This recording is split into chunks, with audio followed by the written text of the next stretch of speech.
Comrades, fighters, and the people of South Africa, our nation finds itself in the middle of a war in the Democratic Republic of Congo without a clear explanation as to why.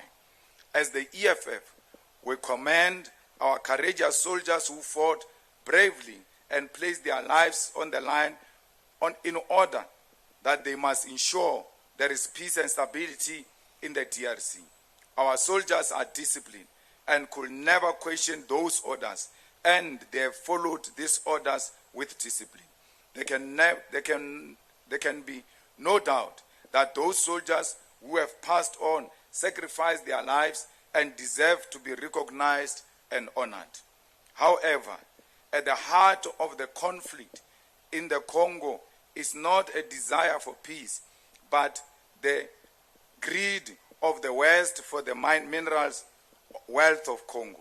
The DRC is a home of vast reserves of minerals essential for modern technology, including cobalt and tin, titanium and gold. Around 70% of the world cobalt, crucial for electric cars, batteries, and smartphones, comes from DRC, yet Congolese people see none of these riches.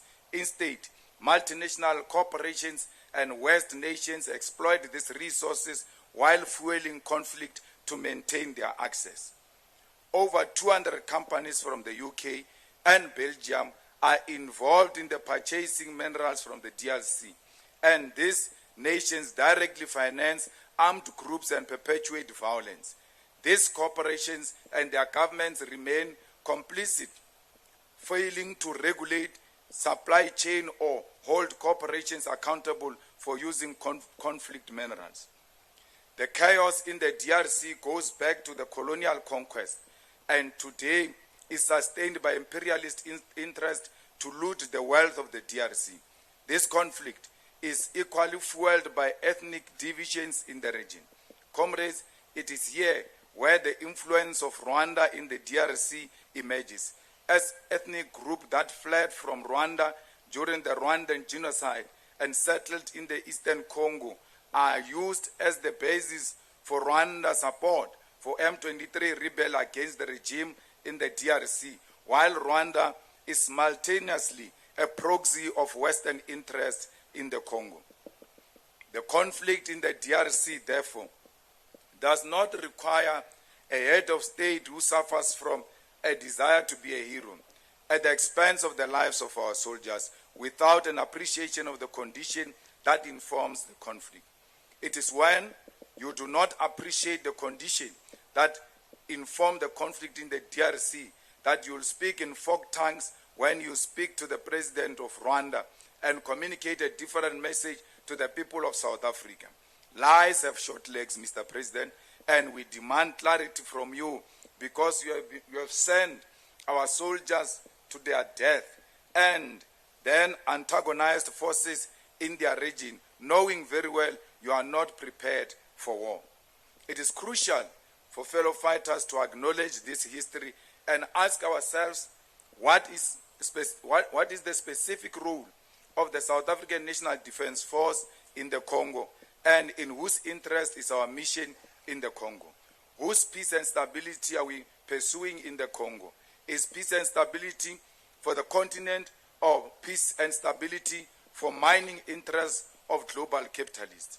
Commissars and fighters, citizens of our great country and our armed forces who are in the trenches in the Congo, I take this opportunity to caution the President of South Africa, Cyril Ramaphosa, not to fall into the pitfalls of warmongering and not allow desperation to inspire a misguided intervention in the conflict in the Democratic Republic of Congo. For centuries, when a nation is confronted by massive social and economic challenges such as poverty, starvation, homelessness, and unemployment, war has been a weapon of the ruling elite to mobilize patriotism.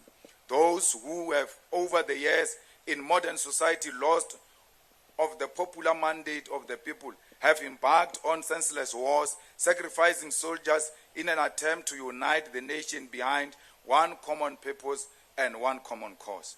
The President of South Africa ought to be careful to not allow fanatics to incite him into war, simply because it will give the people who have lost hope in him a common enemy to unite against. The dignity and pride of our army is not harmed because our African counterparts do not respect us. It is harmed because we have interfered in a conflict we do not understand and send our soldiers to fight rebels who are more equipped than us. We are being humiliated in DRC and threatened with war by President of Rwanda because our role of peace in the DRC is questionable, because there is no peace that has ever been achieved through the deployment of soldiers. The South African National Defence Force is not in DRC to pursue peace, but we are participating in the decade-old conflict to secure the mineral interest of the capital elite in the Congo.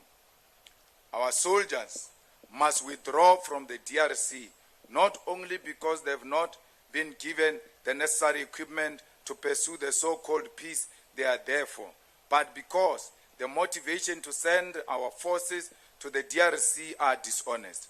Our children, our sons and daughters of the South African National Defence Force have been sent to their death because the mineral interests of multinational corporations and individuals must be secured. Our soldiers have been sent to be glorified bodyguards of the mines in the DRC, and this mission has been disguised as a pursuit of peace and a defense of democracy.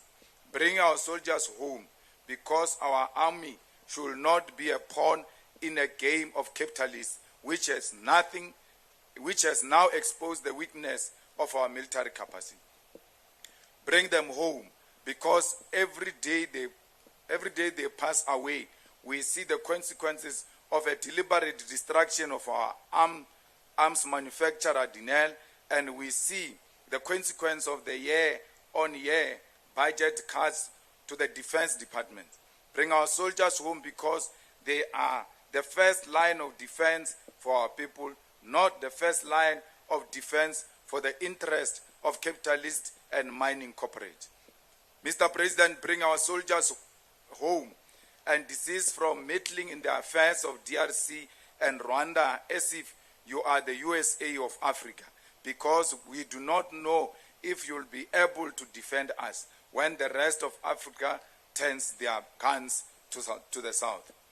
The manner in which the former liberation movement has collapsed our military and defense capacity is the embarrassment we must talk about. Mr. President and people of South Africa, to rescue the lives of our soldiers from a war they are not prepared for is not an embarrassment. It is a strategic and necessary retreat that prioritizes life over profits. Cyril Ramaphosa, I appeal to you and your conscience. Bring our soldiers home. Even if you threaten to fight a war against Rwanda, we don't have the military capacity to can fight any other country. Our army has collapsed because you have taken money away from them and put it under your mattresses. Today, our soldiers do not have food, do not have ammunition, do not have sophisticated equipment. We are not scared to fight, but at the moment, we are not ready and capable to fight. The best thing is to retreat. Commissars and fighters, let us make use of the time we have at this plenum to resolve on critical questions and map the way forward for our organization. This is the first and the final plenary meeting for the 2026 local government elections, because after this, we head straight to the ground to establish the sub-regional structures and lead society directly from the picket lines. The past is behind us and can never determine our future or our destination. The EFF remains the weapon of the masses of our people, and it will achieve the generational mission of economic freedom in our lifetime. I thank you.